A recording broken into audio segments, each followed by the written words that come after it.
Obrigado, pode sentar, eu já vou chamar o pastor Daniel aqui. Deixa eu contar uma coisa para vocês. Em 98, eu tinha 15 anos de idade, eu já tive 15 anos, né? Mas eu vou fazer, se eu estiver vivo o ano que vem faço 40, então já passou bastante tempo, né? Em 98, eu, convidado por um rapaz que morava perto da minha casa, eu fui em uma aula de discipulado, tipo a nossa catequese aqui. Era aberta para visitantes, eu fui. E estava ali o pastor Daniel dando aula. Eu entrei lá com o cabelo comprido, né? Cheio de problema. O Cássio, não sei se o Cássio está aqui. O Cássio está aí. Eu estava conversando com o Cássio antes de ontem, contando para ele meu testemunho, como que foi, né, até eu conhecer Jesus. Então, venho de um lar muito complicado, pais separados, muita desgraça dentro de casa. E eu conversei com o Cássio um monte de coisa, daí ele entendeu.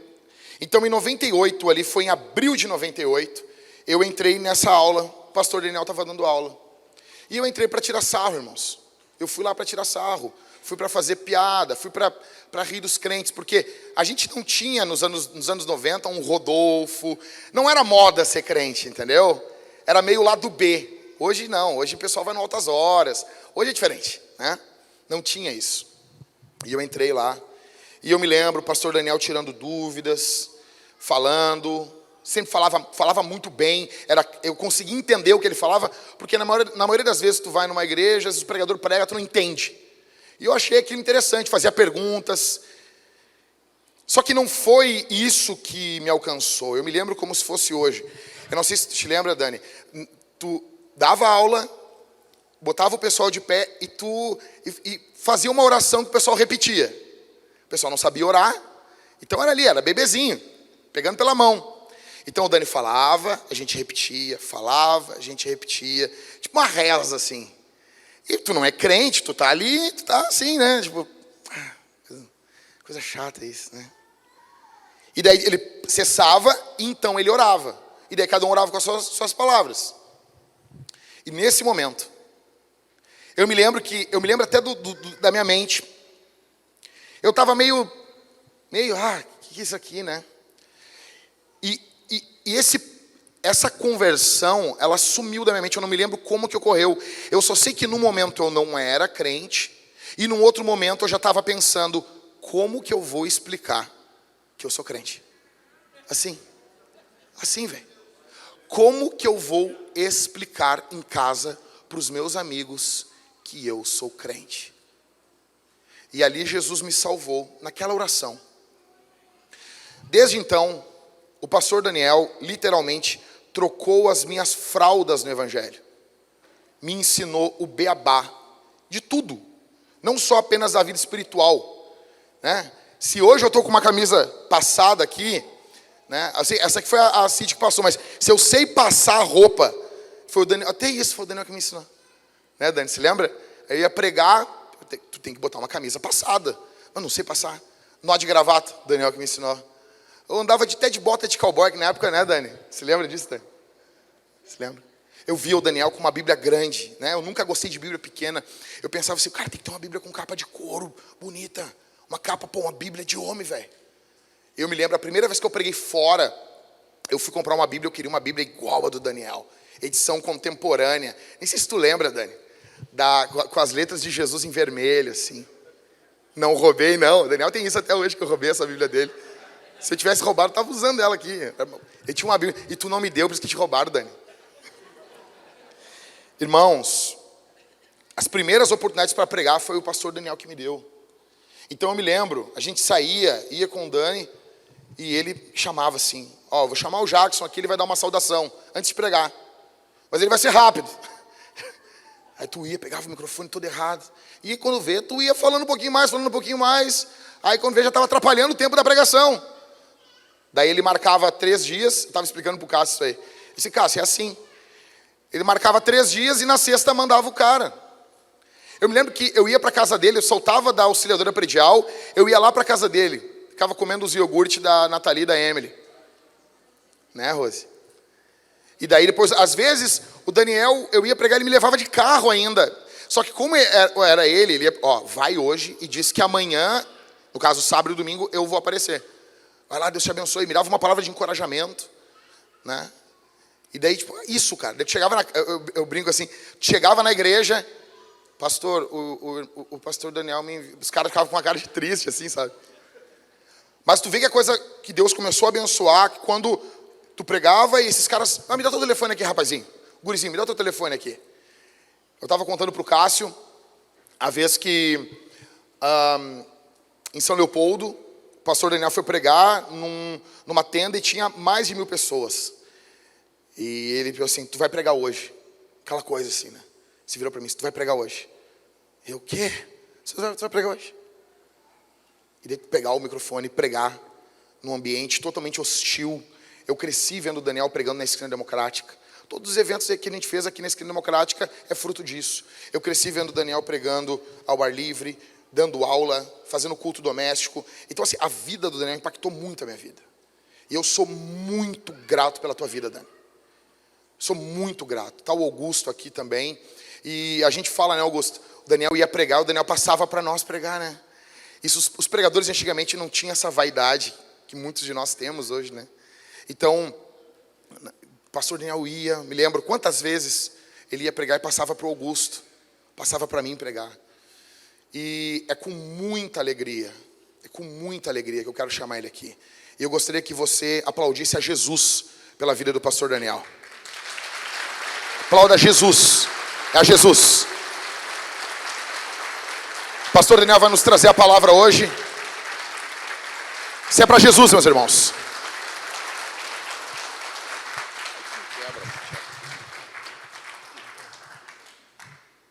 Boa noite a todos. Paz seja... Boa noite. Isso é culpa dele, me deixou meio desconcertado ali. Bondade do Jack. Bom dia a todos, paz seja convosco.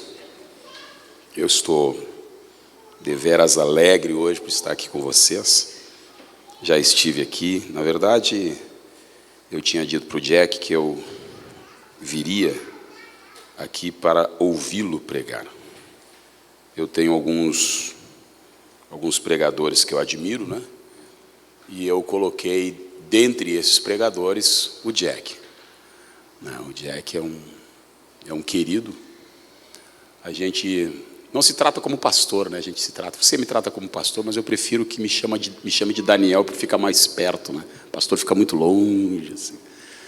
Obrigado, Jack, pelas palavras carinhosas.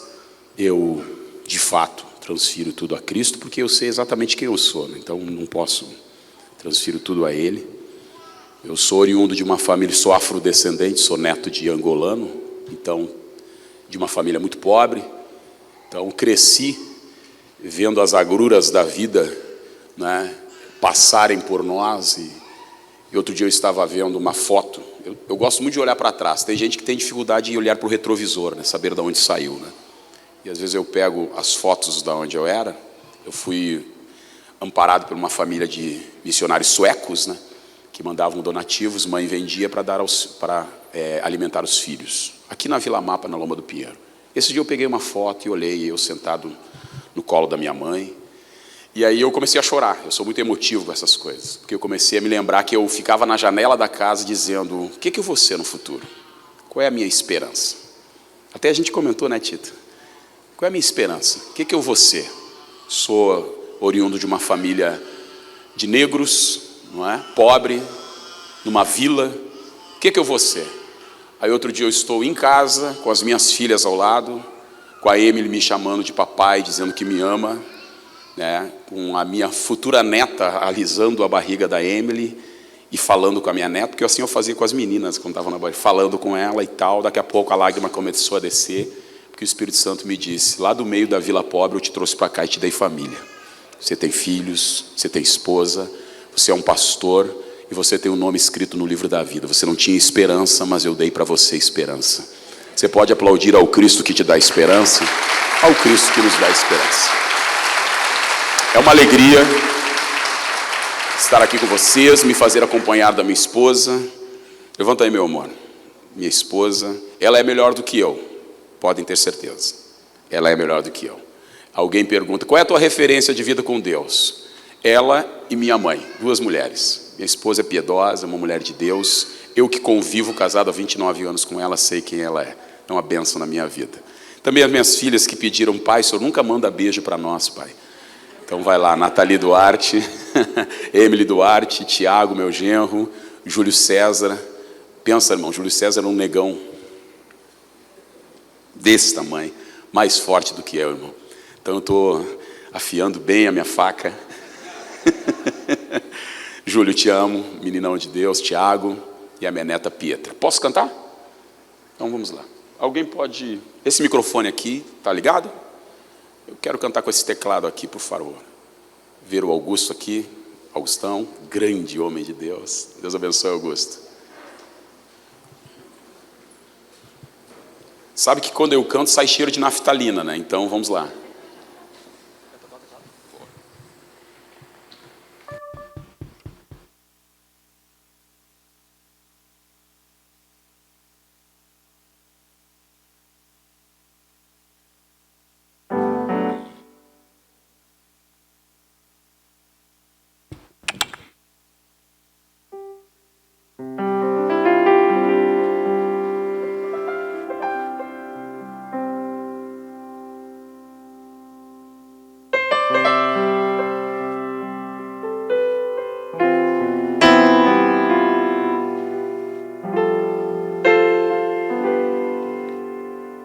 Cristo, amigo eterno, está presente e neste instante Ele vai falar contigo. Não fique triste, Ele aproxima. Aquele que está longe diz: eu sou a porta, pode ir entrando, meu amigo. Chame os demais que não conhecem. A minha glória é inesgotável, é para todos, enfim. Cristo, Jesus ungido, insuperável, jamais vencido, Ele nos revela toda sua palavra, arma potente que nunca deixa de vencer o adversário das nossas vidas e eternamente Ele é vitória ao nosso alcance. Oh, quanta glória há nesta força que se chama Jesus. Cristo, Jesus ungido, insuperável, jamais vencido, Ele nos revela toda sua palavra, arma potente que nunca deixa de vencer o adversário das nossas vidas e eternamente. Ele é vitória ao nosso alcance. Oh, quanta glória há nesta força que se chama Jesus. É inesgotável, é para todos, enfim.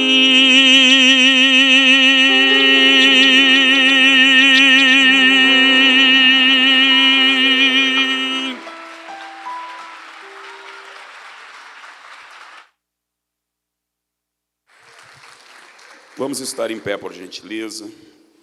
Glória a Deus. Glória a Deus. Abra sua Bíblia, por favor, no Evangelho de Lucas, capítulo de número 15. Glória ao nome de Jesus, para todos sempre. Evangelho de Lucas, capítulo de número 15.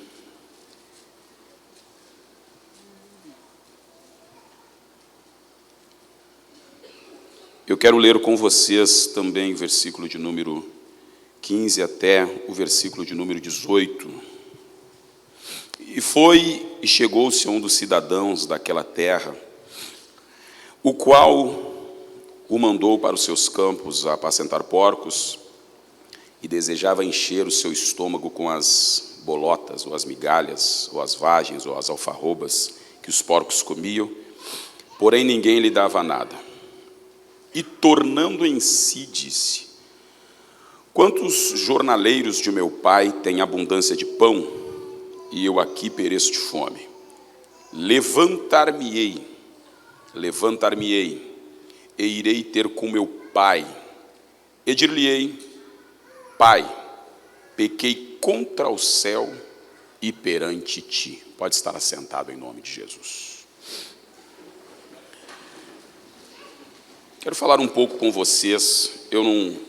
Hoje não pretendo ter, e nem terei. Rose que diz assim: você já pregou mais tempo. Eu disse: mas eu estou com 5.1.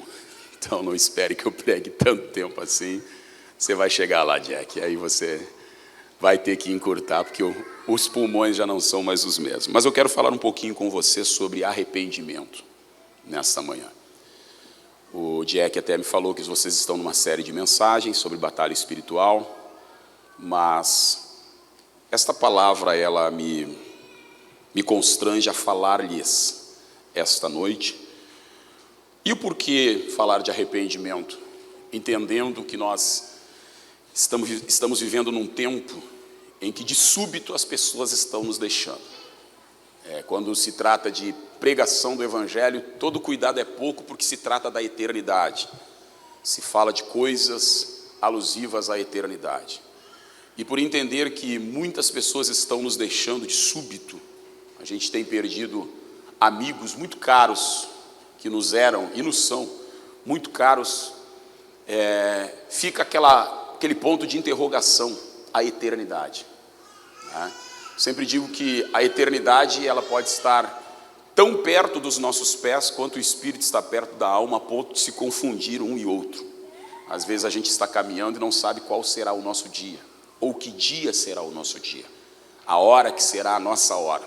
E aí eu não estou falando só no que diz respeito, no que tange a Covid-19, pandemia e outras coisas mais, porque a gente sabe que não é só a pandemia, e nem foi só a pandemia que levou milhares de pessoas pelo Brasil e pelo mundo. Mas sim, o que pode acontecer conosco do nada, Deus chegar no parapeito do céu e dizer, como diz o carioca, acabou para você. E aí nós temos dois destinos inegáveis, que é o descanso eterno, as nossas obras nos acompanhando para recebimento de galardão, ou o desprezo eterno, a saber, uma realidade pouco falada, o inferno, não é? E O que nos leva ao inferno ou o que nos permite entrar no céu? E aí nesta manhã eu quero falar em sucintas palavras sobre o arrependimento. O arrependimento, quando nós olhamos, e ele está aqui registrado, as fases do arrependimento. Quando nós olhamos na Bíblia, ele é necessário, o arrependimento é necessário pela questão do pecado, da transgressão de lei. E quando você olha para a parábola, você encontra o filho pródigo, o insano, dentro é uma linguagem do direito civil, o filho pródigo, aquele que dilapida os seus bens. Quando você olha na parábola, você encontra ele retornando para casa. E quando ele retorna para casa, ele diz uma frase muito significativa para o seu pai. Ele diz: pai, pequei perante os céus, ou contra os céus, e perante ti. Na verdade, a ordem da frase que ele fala é exatamente esta, dentro do que se chama a doutrina do pecado. O pecado, todo pecado, toda transgressão de lei, ela é primeiramente uma seta apontada contra a santidade de Deus. Grave isso na sua alma. Primeiramente o pecado, ele não é contra a esposa, ele não é contra o esposo, ele não é contra os filhos, ele também não é contra a igreja. Ele tem os reflexos na família, tem os reflexos no esposo, tem os reflexos na esposa, tem os reflexos em si mesmo, em questões psicológicas, não é? E outras coisas que se seguem. O pecado tem reflexo sobre os filhos, tem reflexo sobre a sociedade, tem reflexos políticos, tem reflexos econômicos dentro de casa e fora de casa. E primeiramente, isso são só reflexos. Porém, o pecado, ele é uma seta apontada contra a santidade de Deus, contra o ser de Deus. E como o pecado é uma seta apontada contra o ser de Deus, ele inevitavelmente vai merecer a punição vinda de Deus. Por mais duro que isso seja, por mais forte que isso seja, Deus olha o pecado como o seu inimigo, como que se fosse, alguém disse, como um rato sujo que entrou dentro de uma casa limpa. Deus olha o pecado com ira, Deus olha o pecado com revolta. E por conseguinte, aquele que peca também é olhado com os olhos de justiça de Deus. É por isso que há o peso maravilhoso que foi cantado aqui da graça divina, porque a graça, ela acaba anulando a justiça de Deus sobre nós, por aquilo que Jesus pagou na cruz do Calvário e se fez justiça por nós. O pecado merece o quê? O pecado merece, por mais triste que seja ouvir isto, o pecado, ele tem o seu fim, o inferno. O fim do pecado é o inferno, o lugar que Deus não fez para o homem, que Deus fez para o diabo e seus anjos. Eu chamo o inferno da lixeira do mundo.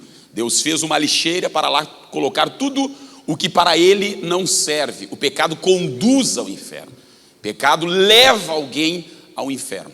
E aí, diante desta realidade simples que eu falei aqui sobre o pecado, o que é que aplaca a ira de Deus? O que é que segura a ira de Deus? O que é que se interpõe entre um Deus irado por causa do pecado do homem e o homem que é aquele que executou o pecado, que ofendeu a santidade de Deus? Lembra que o texto aqui, falei e repito aqui, quando ele chega em casa, ele diz: eu pequei contra os céus. Porque na verdade, você olha para o filho pródigo, uma breve introdução desta parábola que está dentro de uma cultura, de uma razão judaica, você olha para o pródigo, para um insano, ele quando sai de casa, e ao final o pai revela isso, o pai diz: estava morto e reviveu, tinha se perdido e foi achado, porque de fato, dentro daquilo que esse menino fez, ele estava morto mesmo, ele estava acabado mesmo. Por isso que a parábola, o Dwight Lyman Moody diz que a parábola, ela tira o filho lá de cima do convívio da casa e joga ele lá no meio dos porcos, lá no meio dos porcos, acabado.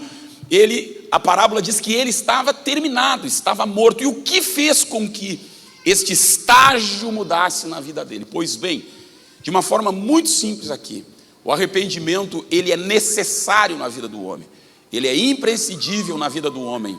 Por quê? Porque só ele, somente ele, grave isto, aplaca a ira de Deus. Seria o arrependimento lágrimas descidas dos olhos de uma pessoa? Seria um arrependimento um remorso? Seria um arrependimento alguém dizer, não, agora eu resolvi mudar de vida e eu simplesmente vou sair do modus vivendi que eu estava e vou entrar para outro estágio na minha vida, eu vou virar evangélico. Seria só isso o arrependimento? Seria o arrependimento apenas um conhecimento teórico de quem é Deus, da teologia, de quem é Jesus, do Espírito Santo, dos anjos? Seria o arrependimento você estar dentro de um convívio eclesiástico, dentro de uma igreja, participando da ceia? Seria o arrependimento você ter uma função dentro da igreja, fazer alguma coisa dentro da igreja? Seria isto arrependimento? Quando você olha para a parábola do filho pródigo, você encontra o arrependimento em 3 estágios básicos, que você de uma forma simples, vai entender. Ele sai de casa, ele abandona o convívio dos pais, ele pede a herança, ele não poderia, uma igreja bem ensinada sabe disso, ele não poderia pedir herança por inúmeras razões, em especial porque ele não era o filho mais velho, ele era o filho mais moço. O fato dele dizer, pai, dá-me parte da herança, nas entrelinhas ele estava desejando a morte do pai. O pai poderia dar a herança, claro que poderia, mas o pai poderia dar a herança a título de compra de dote. Quando esse menino se enamorava de uma menina, amava uma menina, se apaixonava por uma menina, o pai poderia repartir os bens dos filhos. Mas você sabe que a herança dos pais, em vida, o pai já se decidisse e dava 50% do filho para o filho mais velho. O filho mais velho, ajudava a administrar o restante da família no caso de ausência ou morte do pai.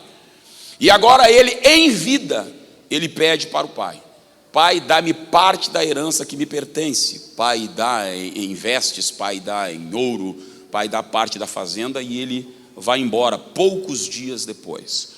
Poucos dias depois ele se encontra na lama, ele se encontra no meio dos porcos. E isso soou muito estranho para os judeus ver, porque a parábola está dentro de uma razão, de uma cultura judaica. Logicamente, a parábola trata de uma família judaica. E o pai, quando fala isso, a parábola, quando fala isso, que ele estava no meio dos porcos para os judeus, isso soa de uma maneira ofensiva. Acabou, terminou para ele, acabou com ele, porque porcos para judeus não combinam, é um animal imundo, e ele desejava alimentar-se com as alfarrobas dos porcos. Que a bem da verdade, o pecado é exatamente isto. O pecado é andar no meio dos porcos, o pecado é andar no meio da lama. Pastor, que nojento. Sim, pecado é andar no meio da nojeira do mundo. Outro dia eu estava no Rio de Janeiro, me chamou a atenção como o pecado coloca o homem no meio da vergonha. Eu estava passando para pegar um voo lá no Galeão, e eu me lembro que no trajeto, pegando o BRT para ir até o Galeão, no trajeto você passa por Madureira. Quem conhece o Rio sabe do que eu estou falando, eu imagino que tenha cariocas aqui. Eu passei por Madureira e era uma manhã de sábado, então a noite toda a galera passou no funk, ali debaixo dos viadutos de Madureira. Quando o BRT parou na estação de Madureira, eu olhei, tinha 2 meninas, 18, 19 anos talvez, não muito. Elas estavam agachadas, enquanto uma defecava e tomava cerveja ao mesmo tempo que defecava, a outra urinava. E aí quando eu olhei para isso, parece que o Espírito Santo me disse, dá uma olhada como é que o pecado deixa o homem. Ele perde noção das coisas básicas da vida, da sua natureza. Então o pecado faz o homem urinar em qualquer canto, faz o homem defecar em qualquer canto, e ficar como se fosse um cão, como se fosse um irracional. Na verdade o pecado deixa o homem irracional. É por isso que a parábola chama ele de pródigo. Pródigo, dentro da linguagem do direito civil, quem estuda direito sabe, o que dilapida os seus bens, aquele que dá valor ao que não tem valor e tira valor daquilo que tem valor. O pecado é uma insanidade. O pecado é algo que deixa o homem sem direção, deixa o homem a esmo. E quando é cometido dentro de casa por um cônjuge, ele não deixa só o homem a esmo, ele deixa a família a esmo. Ele deixa os filhos sem direção.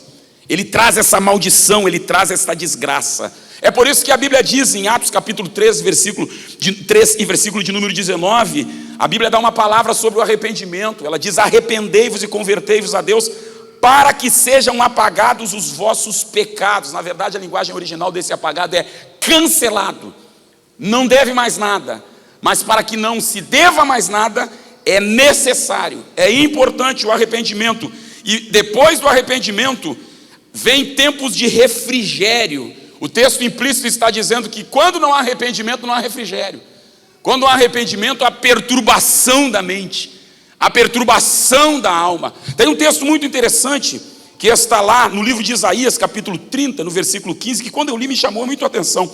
Diz o soberano, o Senhor de Israel: no arrependimento e no descanso está a salvação de vocês. O texto implícito já está dizendo que sem arrependimento não há salvação. O texto implícito está dizendo que sem arrependimento não há descanso. Então, muitas vezes, quando você procura psicólogos, procura coaches, procura psiquiatras, mas quando as culpas estão dentro e elas não são resolvidas, você pode procurar o que você quiser, você não vai ter descanso. Porque o pecado não dá descanso ao homem, ele é uma perturbação, ele é uma carga no ombro do homem. Ele esmaga o homem. E aí você toma tarja preta, tarja amarela, tarja vermelha, tarja rosa, não sei se existe. Você toma tudo que é tipo de tarja. Mas se esse problema é oriundo de culpas não resolvidas, você não vai ter paz. Você vai andar por todos os cantos. Num tempo em que a gente está vivendo um pseudo-evangelho, não é? Em que as pessoas procuram uma pregação que lhe alivie mais as suas tensões. Em que vem na igreja, eu vi David Wilkerson, o Jacques sabe que eu sou fã do saudoso David Wilkerson. E ele tem uma frase que ele diz, o saudoso David Wilkerson diz assim: igreja não é um lugar muito para você se sentir confortável. Igreja é um lugar para você ser confrontado. Por quê? Porque aqui sim é o lugar onde nós falamos o que talvez o psicólogo não fale, que talvez o coach não vai falar para você, talvez os conselhos de Seligman, de Capra e de Freud, de Jung não vão dizer para você. Aqui nós vamos falar que o pecado leva para o inferno. Aqui nós vamos falar que o pecado destrói a tua casa. Aqui nós vamos falar que o pecado destrói teus filhos. Aqui nós vamos falar que não adianta tarja preta para o pecado. O que adianta é arrependei-vos. O descanso vem pelo arrependimento. Porque ele estava cansado, o menino estava cansado. Ele ia morrer, na verdade já estava morto. Não é? E tem três coisas que me chamam a atenção aqui neste texto, que me revelam os três níveis do arrependimento. Ele está, incline a sua cabeça sobre a sua Bíblia aí. Ele está no meio dos porcos, já havia ido embora de casa. O versículo 15. E foi e chegou-se a um dos cidadãos daquela terra, o qual o mandou para os campos apacentar porcos. E desejava encher o seu estômago com as bolotas que os porcos comiam, e ninguém lhe dava nada. E aí tem o texto de número 17. E tornando em si, olha aqui para mim. A razão da parábola chamar ele de pródigo é porque ele estava fora de si. A razão da parábola dar este codinome insano, pródigo, na verdade insano, pródigo e nécio é a mesma coisa. A parábola está dizendo fora de si. Por que fora de si? Porque tendo tudo na sua casa, tendo todos os prazeres em família, tendo toda a lei do pai sobre a família, debaixo da lei ele está protegido.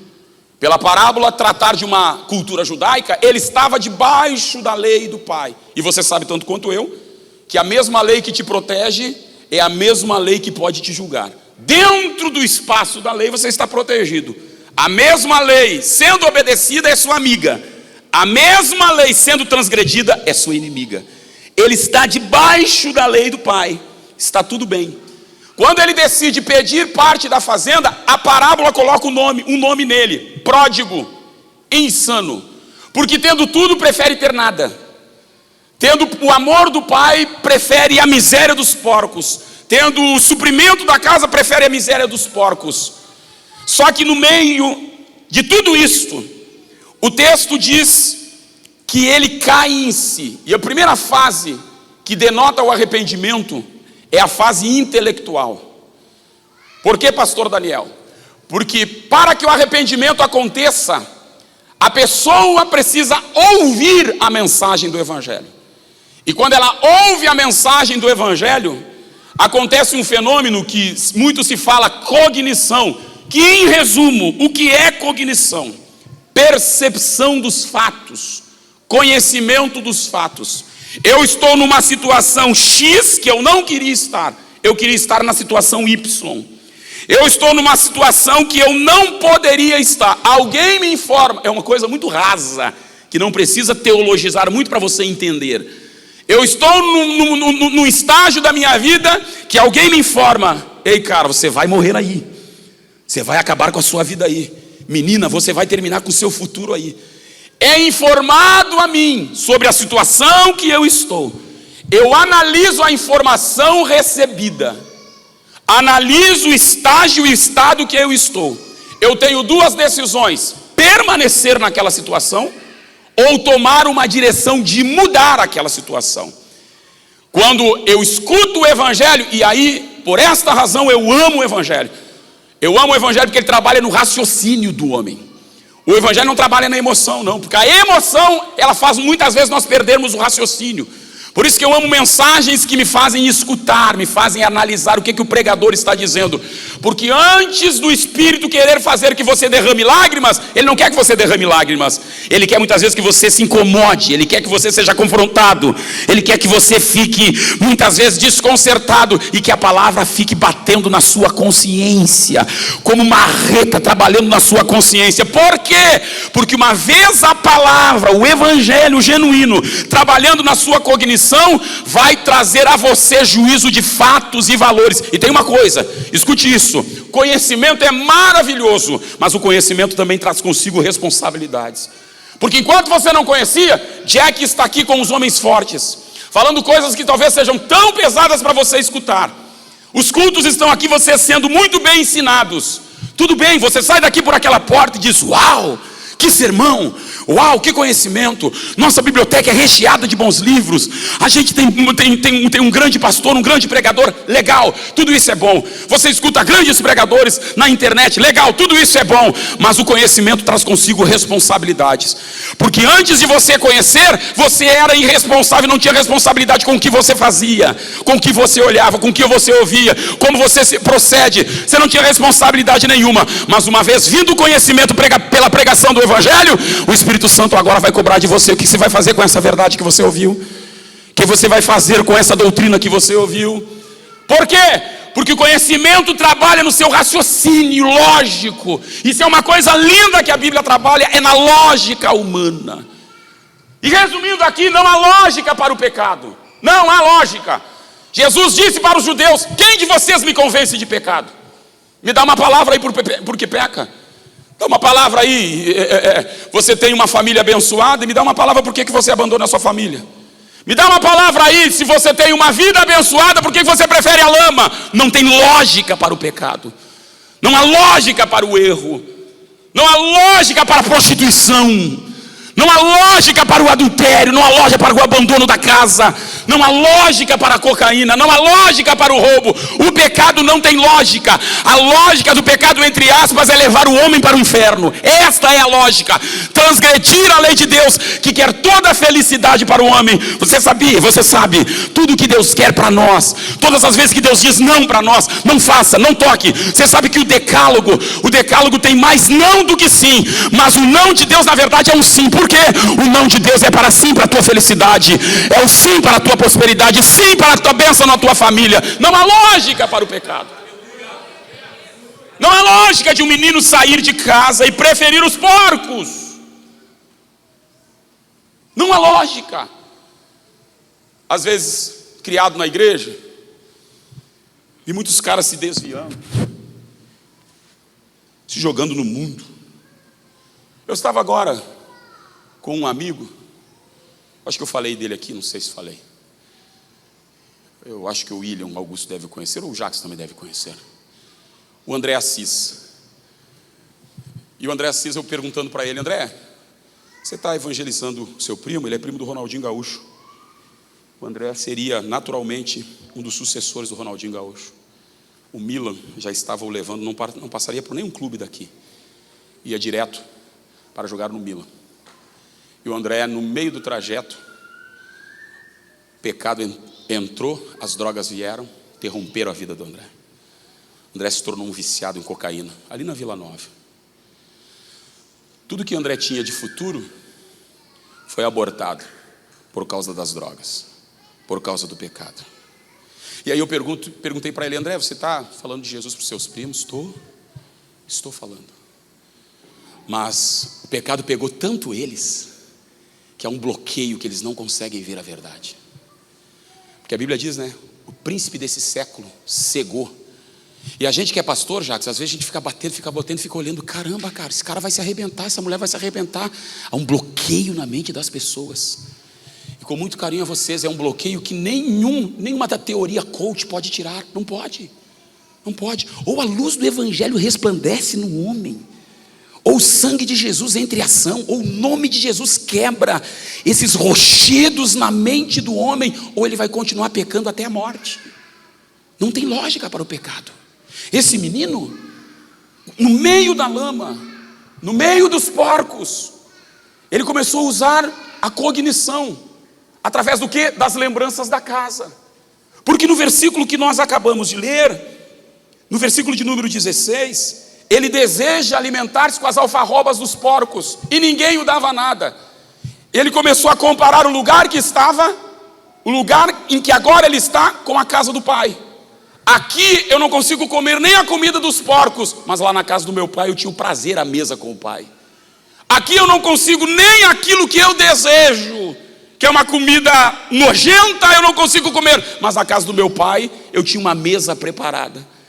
Eu tinha tudo o que estava à disposição. Isso faz com que ele trabalhe a sua mente.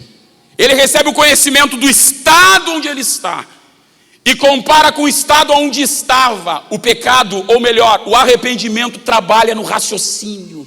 Ei, cara, você está errado. Será que estou? Está errado. O que você está fazendo está errado.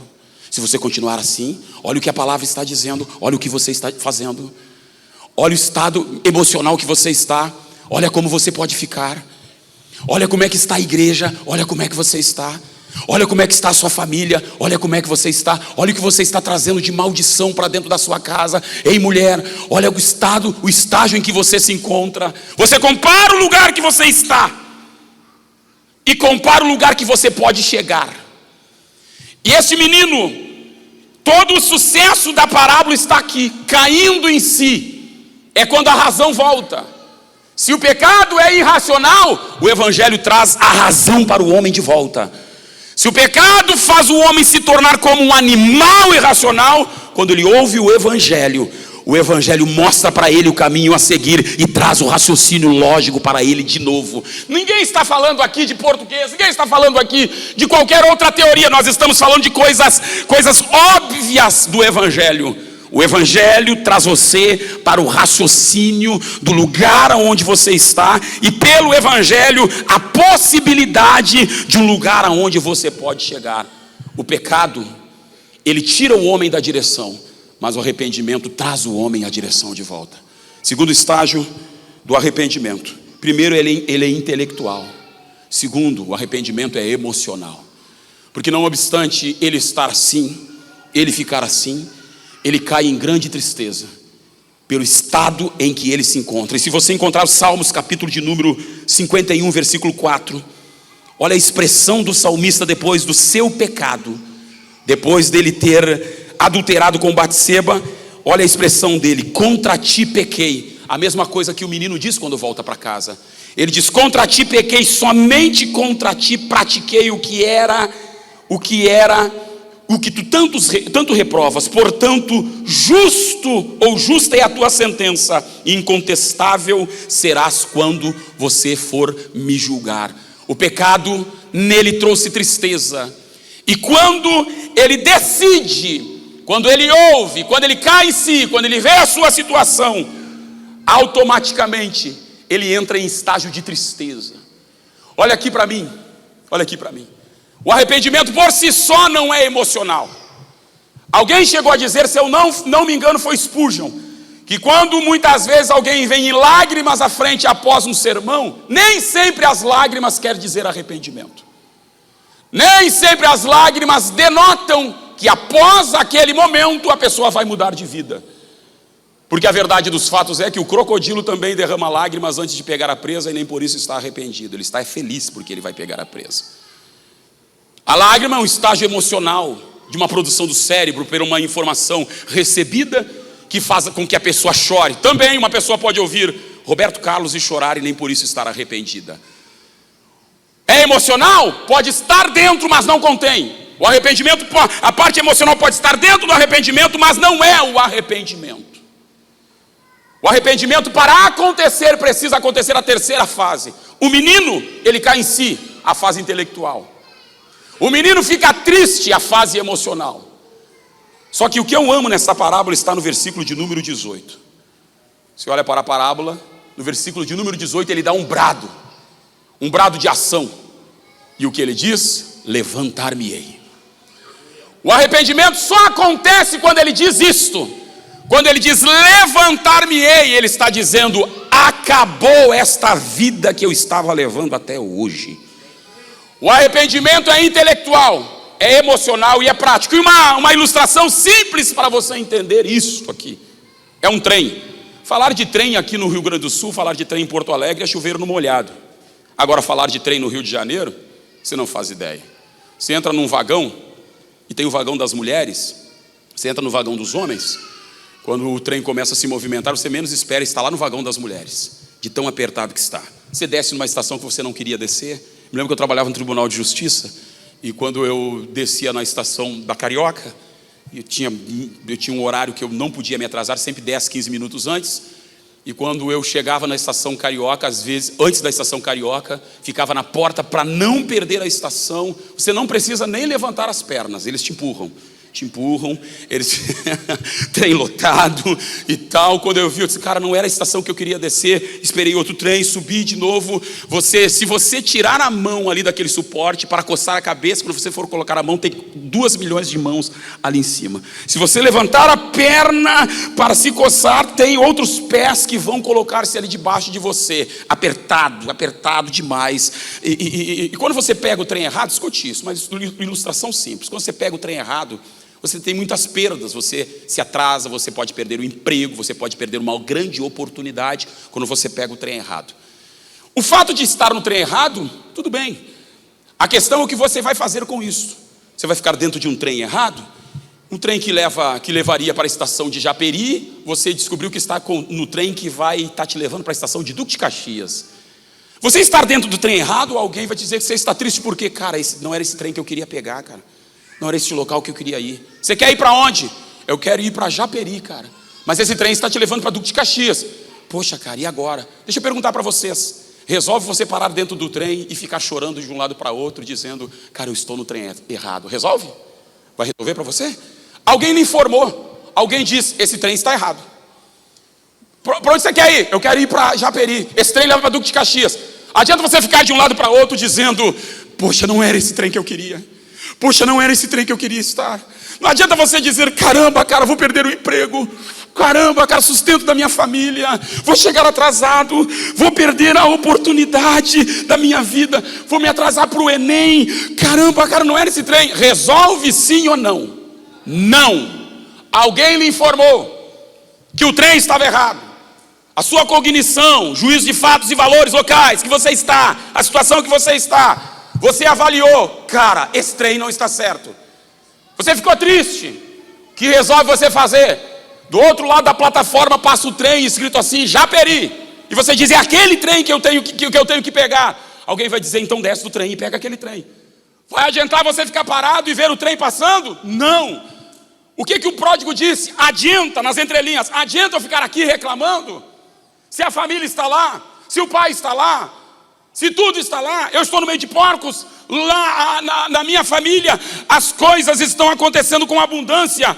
Não adiantava ele ficar parado, não adianta você ficar parado dentro de um trem que te leva para o inferno, dentro de uma atitude que amaldiçoa a tua casa. Não adianta você ficar parado dizendo: oh, que tristeza, cada sermão que Jack prega, cada sermão que é pregado, cada encontro dos homens, cada encontro das mulheres, Deus fala comigo. Tá bom, mas o que você está fazendo com o que Deus fala? Cada sermão eu saio daqui, meu Deus, que coisa linda. Eu vou lá para casa, eu fico me deliciando, mas continuo com as mesmas práticas, na mesma direção, no mesmo rumo. Eu venho aqui, visito a igreja, legal, mas continua com as mesmas coisas. Você chora, você se emociona, não adianta. Enquanto você estiver no trem errado, você pode ser avisado, você pode estar emocionado, não vai resolver. O que o filho pródigo fez? Filho pródigo disse: levantar-me-ei, vou sair deste trem, vou entrar no trem que me leva de volta para casa, que me transporta de volta para casa. Quando alguém sai do trem e pega o trem, ele tem benefícios. Quando alguém sai do trem, pega o trem, ele tem benefícios para a sua casa, para a sua família. Deus me trouxe aqui de uma forma muito simples, pregar um evangelho muito simples, de uma forma muito singela, para dizer para você: não fique apenas emocionado, não seja apenas avisado, salta fora deste trem que está te levando a maldições terríveis para a tua casa. Diz assim: Senhor, a partir de hoje eu fui avisado do local das coisas que eu estou fazendo, e o trem da salvação está passando aqui esta noite, está dizendo: entra nele, que há bênção e direção para você e para a tua casa. Prático,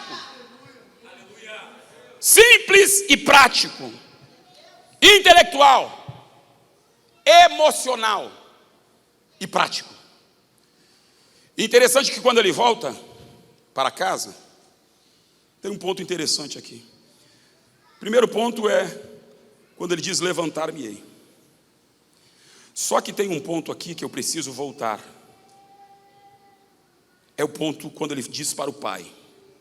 Abra sua Bíblia aí, por gentileza, se está com a Bíblia aberta. Comece no versículo 18. Levantar-me-ei e irei ter com meu pai e dir-lhe-ei: Pai, pequei contra o céu e perante ti, já não sou digno de ser chamado teu filho. Olha o verbo fazer ali. Faze-me. Quando eu li esse verbo aqui, eu dei uns gritos em cima da Bíblia. Por quê? Quando ele está dizendo faze-me, ele está dizendo: eu não consigo mais fazer por mim. Pai, eu não consigo mais ser. Aí vamos montar um bate-papo do pai e do filho aqui. O pai dizendo para o filho: filho, mas quais os hábitos que você adquiriu lá? Adquiri hábito de convivência com os porcos, pai. Lá fora, eu adquiri hábitos tão terríveis. Olha minhas mãos, pai, as minhas mãos. Olha a minha pele. Olha a sujeira do meu corpo. E como alguém chegou a dizer, e é fato absoluto, o ser humano é autoadaptável. O ser humano se adapta à pobreza, à mentira, se adapta à lama. Você fala com a pessoa e ela chora, mas ela diz: eu não consigo conviver mais sem isso, ou viver mais sem isso. Faz lembrar que quando David foi ministrar num trabalho no Times Square, lá nos Estados Unidos, no meio daquele trabalho de ministração, saíram a procurar, a evangelizar pessoas, e encontraram um menino. E o menino está dentro de uma tubulação, vivendo com os mendigos. Pastor David e doutora Elizabeth, esposa de David Wilkerson, tira de lá, leva para casa, devocionais todos os dias de manhã. E num dia, 6 meses depois, acorda-se a esposa de pastor David Wilkerson, prepara o café e diz: chame o nosso filho. Adotaram ele. Foi lá, chamou. Ele deve estar dormindo. Bata na porta de novo. Ele deve estar dormindo. Bata na porta de novo. Force a porta. Cansado, deve ter dormido até um pouco mais tarde. Quando ele força a porta, as roupas estão dobradas, o edredom está dobrado, a Bíblia está do lado. Ele não está aqui. Começa o desespero de procurar o menino. Resumindo, a esposa de David Wilkerson diz para ele: procure ele lá na tubulação. Não, é o lugar menos provável que ele possa estar. Procure ele na tubulação. Não, lá nós tiramos ele de lá. David, procure ele na tubulação. Quando chega na tubulação, o menino está no mesmo local, 6 meses depois, no mesmo local, deitado do lado dos ratos, do esgoto passando. O pastor David Wilkerson olha para ele e diz assim: eu tirei você daqui. Nós tiramos você daqui deste lugar fédido, deste lugar nojento, e você voltou para cá. Nós te demos família, nós te demos alimento, te demos roupas novas, a cama está lá, nós te demos um quarto, e você voltou para esta lama. Ao que ele olha para o pastor David Wilkerson e diz assim: para o senhor esse lugar é fédido, né? Mas aqui é minha casa, eu não consigo viver longe daqui, eu acostumei com aqui. Quem faz evangelismo noturno aqui sabe do que eu estou falando. Você tira a pessoa de um local e ela volta para lá. Porque, como eu chamo isso, acho que comentei com o Jack, quando chega a tal ponto do pecado que ele entra no DNA humano, e parece que o pecado com a pessoa se tornaram um. O menino chega para casa, a casa e ao pai e diz: pai, eu não consigo mais ser filho. Então me faz como um do jornaleiro. Por quê, meu filho? Porque eu adquiri hábitos de escravo. Tanto é que ele disse: eu quero ser jornaleiro. Ele disse: eu quero ser escravo. Eu vou dizer para você aqui esta manhã, que uma vez você vindo à graça divina, uma vez você ouvindo o evangelho, você não será mais escravo. Aqui não tem lugar para escravo. Não tem, pregador? Mas o que as pessoas fazem aqui? Aqui nós somos servos do Senhor. Aqui não tem lugar para escravo. Aqui nós servimos por amor ao nosso Senhor.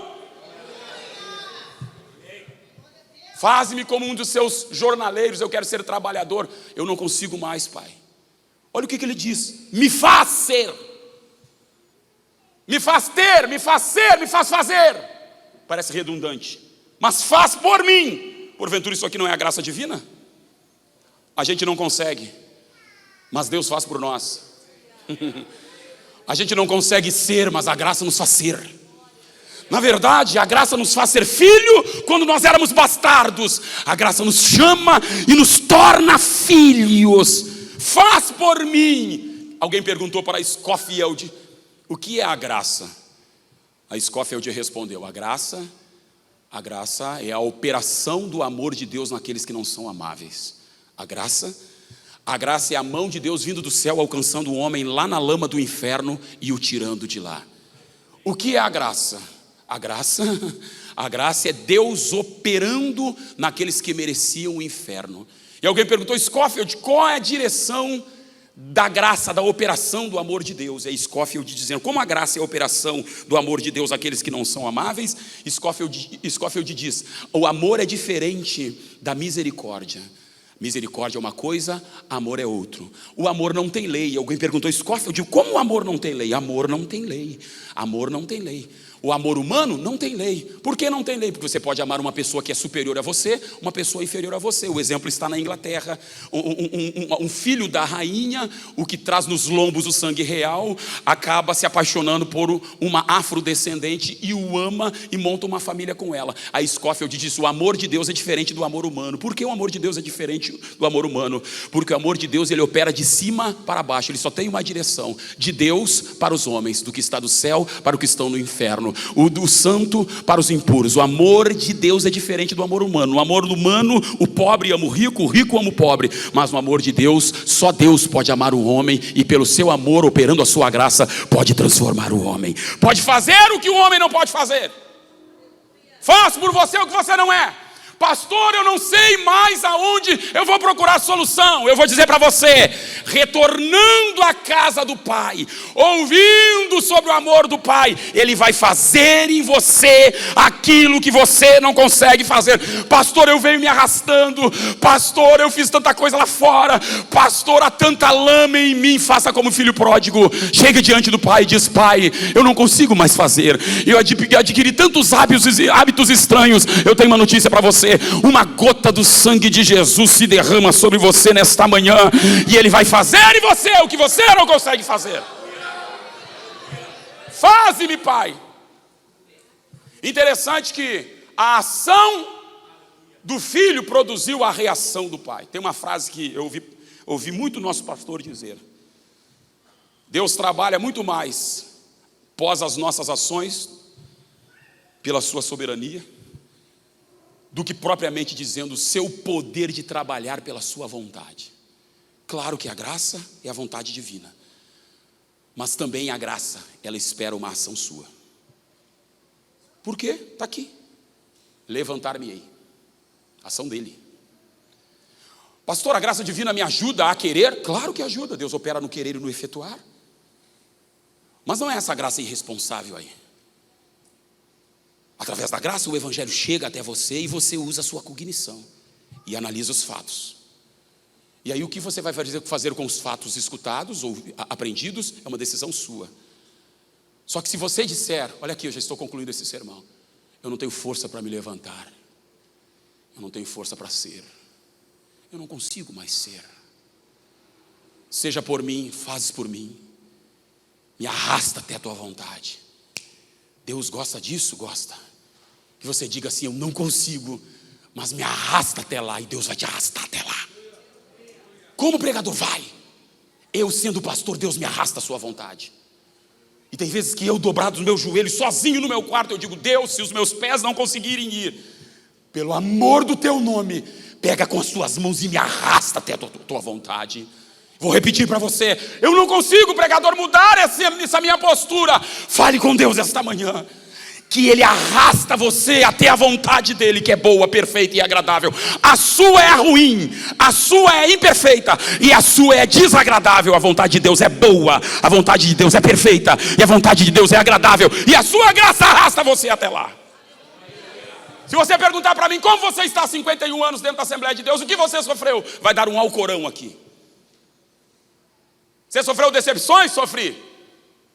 Você sofreu traições? Sofri. Sofreu com seus próprios erros? Sofri.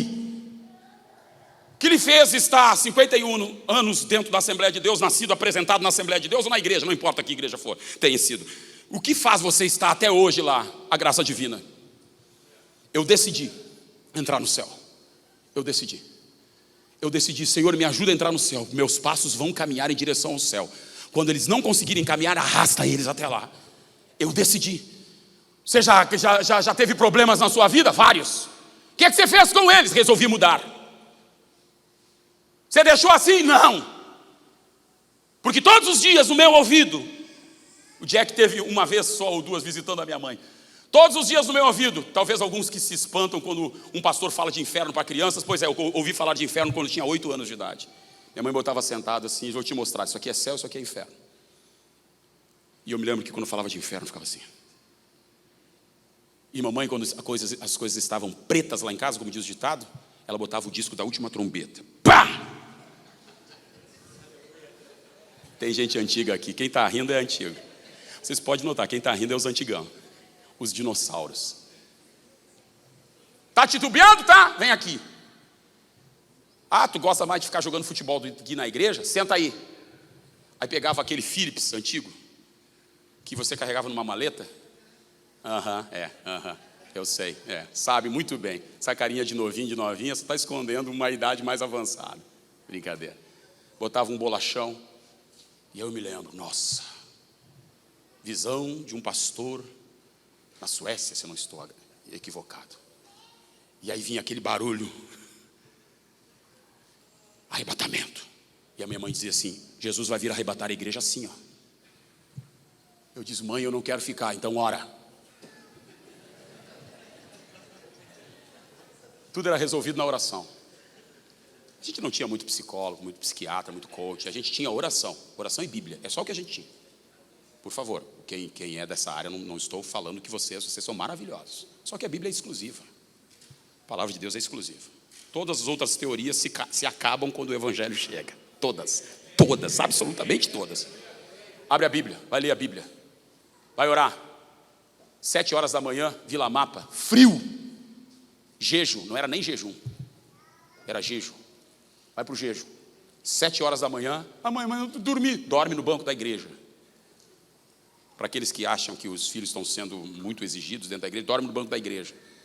E se tu chorar no culto e ficar de brincadeira no culto, te dá uma coça quando chegar em casa. Fui criado assim. E uma frase, que é aqui que eu quero chegar, uma frase dela cala no meu coração até hoje: o reino dos céus é tomado por esforço. Por esforço. Eu vou me levantar desse lugar. Você vai aonde, rapaz? Vou para a casa do meu pai. Não posso ficar aqui. Não posso continuar nesse estágio. Quando chega na casa do pai, diz: pai, eu não consigo ser. Só que tem um ponto interessante aqui, Augusto, que a ação dele produz a reação do pai. Ele não conseguia mais correr, porque o pecado não deixa o homem correr. O pecado deixa o homem estagnado no mesmo local, no mesmo lugar, parado. O pecado agarra o homem. Lembra do que eu falei aqui? Não sei se falei no culto dos homens, não é? Um dos últimos versículos do Salmo 23 diz: bondade e misericórdia me seguirão todos os dias da minha vida. Aquele texto original diz assim: bondade e misericórdia agarrarão no meu calcanhar. E calcanhar para o judeu quer dizer equilíbrio e direção. O pecado, quando chega no homem, tira dele o equilíbrio e a direção. Ele fica esmo, não sabe para onde vai. O que faço agora? Uma vez eu conversei com um cara, e aqui eu parto para a conclusão. Eu conversei com um cara e ele disse assim para mim: se eu tivesse dado ouvido às mensagens, se eu tivesse escutado o que os meus pais falaram, cara, quando eu vi, eu abandonei a minha casa, eu estou na miséria. E eu pergunto: cara, volta, não tenho força. Você não tem ideia. Evangelismo noturno em Porto Alegre, encontrava presbíteros da igreja, desviados, acabados. Perguntava para ele: cara, o que fez você vir para cá? Não sei, eu comecei a questionar. Aí que está o problema. Quando você começa a relativizar a verdade, quando a verdade já não é tão suficiente, quando, com muito respeito está sendo transmitido, quando as teorias humanistas valem mais do que o que a palavra absoluta diz para você.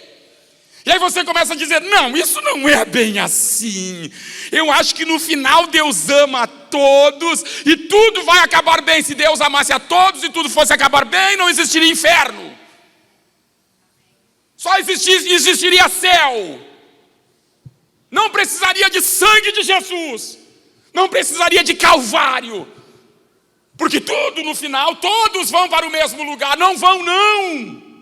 Quem não se arrepender, o inferno o aguarda, por mais duro que seja este sermão. E com muito carinho a vocês, eu não estou procurando seguidores nas redes sociais. Por mais duro que seja, o inferno aguarda aqueles que não se arrependeram. Por isso, há um clamor, um eco do Espírito na Bíblia dizendo: arrependei-vos, arrependei-vos, porque na outra maneira, ele ia morrer lá. Mas ele resolveu: estou triste pelo lugar que estou. Fui avisado do lugar que eu estou. Vou morrer no lugar que eu estou. O que você vai fazer, menino? Vou me levantar, ter com meu pai. Interessante. Cadê o carioca aqui? Cadê o carioca? Vem aqui, carioca. Vem aqui. Vou dar uma moral para você, aqui em cima. Está com medo? Olha aqui a mim. Os cariocas são um pouquinho mais rápidos, né? Fica aí, fica aí. O pai está aqui. Fica aí onde você está. O pai está aqui. Lá está o filho. Ele não podia correr. Ele vinha se arrastando, fraco, acabado, porque o pecado deixa assim mesmo.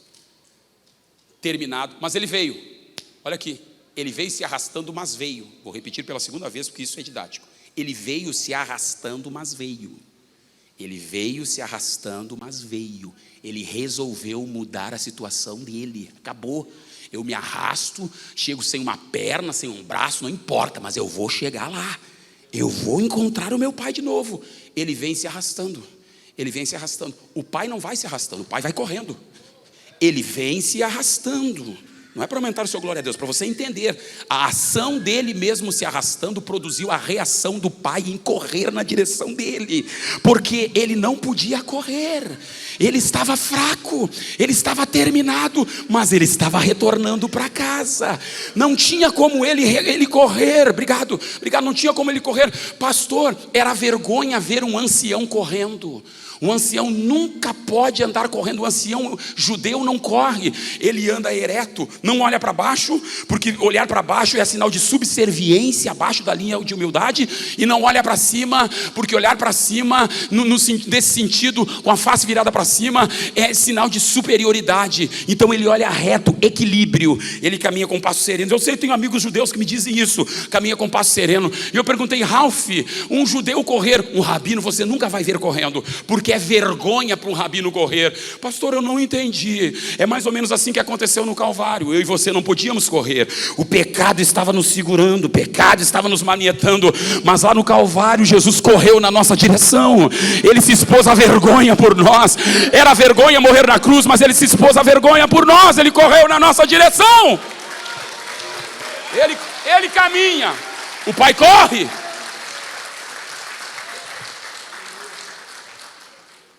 E aqui eu acabo. O arrependimento tem um tempo. Tem.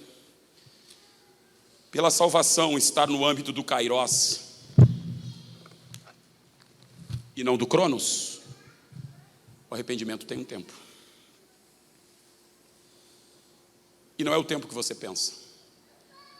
A Bíblia diz que para Deus um dia é como 1000 anos e 1000 anos como um dia. Amém ou não amém? Esse é o tempo do Kairos. 1000 anos como um dia como 1000 anos. Agora grave isso. Para alguns o arrependimento já está vencendo o tempo. Esteja em pé em nome de Jesus. Para alguns o arrependimento já está vencendo o tempo.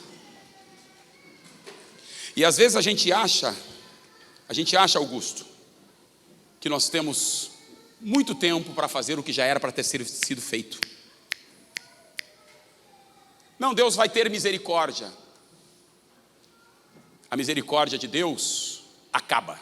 O que, pregador? Eu sempre soube que não acaba. Acaba. A misericórdia de Deus, ela está para quem está vivo. Enquanto está vivo, tenho uma notícia para você. Você não morreu de Covid, é porque Deus tem um projeto na sua vida. Se não tivesse mais, acabou, você não estaria mais aqui, filho. O fato de você estar vivo, que Deus tem um projeto. Agora, não viaja, como diz aqui em Porto Alegre. O tempo acaba. Interessante uma coisa com essa questão do tempo. Eu estava no aeroporto imaginando, analisando um fato que acontece muito nos aeroportos. Quem aqui já perdeu voo? Levanta a mão. Tu também, Guilherme? Caramba, velho. Levanta bem alto a mão. Dá uma sensação de impotência quando você perde o voo, né? E você chega lá no balcão. Há poucos dias eu perdi um voo. Eu disse assim, Rose, vai lá no gerente. A Rose foi no gerente. E o gerente só fica com aquela cara assim. Não. Engraçado que você chega, você faz de tudo. Não, eles não vão abrir. Só uma ordem superior para... A aeronave está no pátio. E uma ordem superior para abrir a aeronave. Caso contrário, não abre. E aí você fica lá, caramba, cara, perdi o voo. E aí eu subi, fui até a porta, cheguei, não dá, você não pode entrar nesse voo.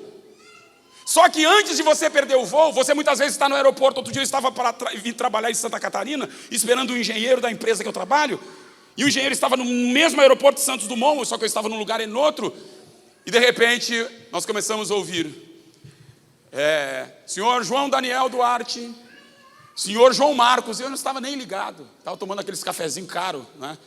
Aqueles cafezinhos horríveis, parece que tem ouro dentro do café, né? Estava tomando aquele cafezinho e tal, tomando café, e daqui a pouco o João me aponta lá e diz assim, Daniel, já estão nos chamando. Eu disse, caramba! E enquanto está sendo avisado, eles mandam até por todo o aeroporto. O cara vai de fila em fila, dizendo, ei, o avião já vai partir, o avião já vai partir, o avião, ei, portão tal, nome tal, voo Latam, 3408, e você está lá, nem te ligo, não, eu tenho tempo, nem te ligo, não tenho tempo. Quando a aeronave fecha a porta, não tem mais como. Não há mais como abrir. Quando você perde o tempo do arrependimento, vai haver um dia que a aeronave não haverá mais tempo.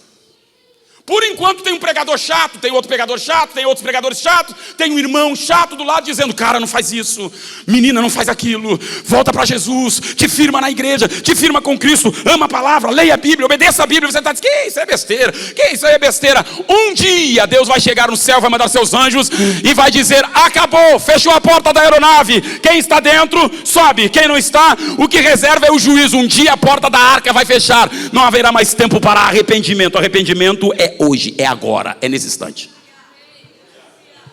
O que dizer do Enem? Quem se atrasou aqui já para a prova do Enem? Tem, né? Terrível, né? Você para no portão e o cara fica com aquela cara e diz, não dá. E você ameaça, eu sou amiga do desembargador, cara, não estou nem aí. Eu sou filha do fulano de tal, sou da igreja Vintage, e estou nem aí, não gosto do Jack mesmo, então... Sou do Malafaia, também não gosto dele. O tempo é hoje. Jack, você permite me fazer um convite? Eu vou fazer um convite num combo aqui essa noite. Num combo.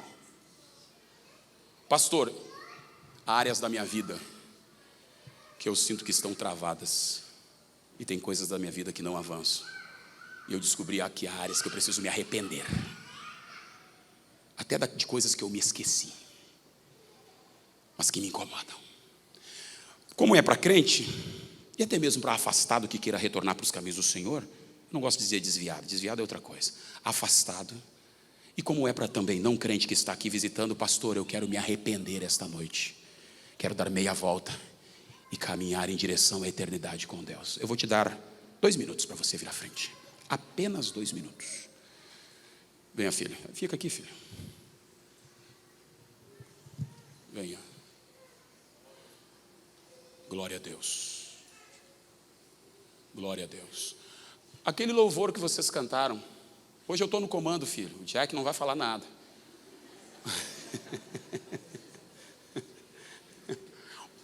O último que vocês cantaram. Aleluia.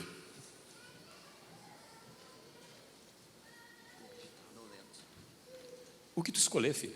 Tu é que manda. Arrependei-vos. Uma outra maneira de ser feliz. Arrependimento produz descanso. Deixa eu dizer algo profético aqui em nome de Jesus. Alguém que está procurando especialista da alma, quando o problema é o não arrependimento. Você vai gastar dinheiro. Vai continuar gastando dinheiro. Deus está dizendo, é só se arrepender. Se arrepende, eu mudo o curso da tua história e você não vai precisar de remédio para dormir, não. A graça vai operar em você. E em paz você vai se deitar, em paz você vai levantar, porque o Senhor, em segurança, Ele vai te fazer dormir. Larga o aço aí, meu filho.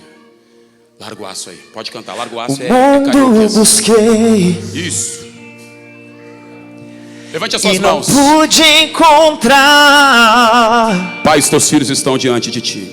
Nenhum tesouro Eles que eu estão possa inclinados diante de ti. ganhar me saciará. Eles estão humilhados aos teus pés. Eles não estão diante de mim. Mas chegastes tu. Eles não estão diante do pastor Jack. Eles estão diante do Senhor. Me deste vida nova. Perdoa-os. Transforma-os. E cada desejo Lamagarashura. foi saciado em Perdoa-os. teu amor. Porque não há nada melhor do que a tua graça, do que o teu perdão. Não há nada. Não há nada melhor do que a tua graça, do que o teu perdão. Dos poços mais profundos, arranca-os. Limpa suas almas esta manhã. Destrava aquilo que estava travado. Em nome de Jesus, devolve equilíbrio e direção. Equilíbrio e direção que o arrependimento traz de volta. Em nome de Jesus. Seja perdoado, perdoada. Seja curado, curada esta manhã. O Espírito, pelo Evangelho que produziu arrependimento em você, é o mesmo que te cura de dentro para fora. E para você a palavra é esta: vai e não peques mais. Vai e não peques mais. Se abra os portais para novas coisas na tua vida. Que a bênção de Deus seja elucidada na tua frente. Que toda a venda dos olhos caia nesta manhã. E você veja aquilo que o Senhor tem para você. No poderoso nome de Jesus, o sangue de Jesus lava você das obras mortas para servir e seguir ao Deus vivo. A partir desta manhã, tua vida nunca mais será a mesma. Teus dias nunca mais serão o mesmo. Não haverá barreira que se interponha entre você e Deus. Tua comunicação está livre entre você e Deus. E Deus faça por você nesta manhã aquilo que você não pode fazer. No poderoso sangue, no nome e na palavra de Jesus eu oro. E a igreja ora por você esta noite, para a glória do soberano Deus. No nome de Jesus. Não há nada. Vamos cantar. Glória a Deus.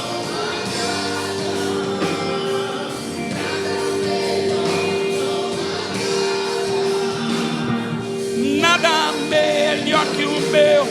Solta o aço aí, meu filho.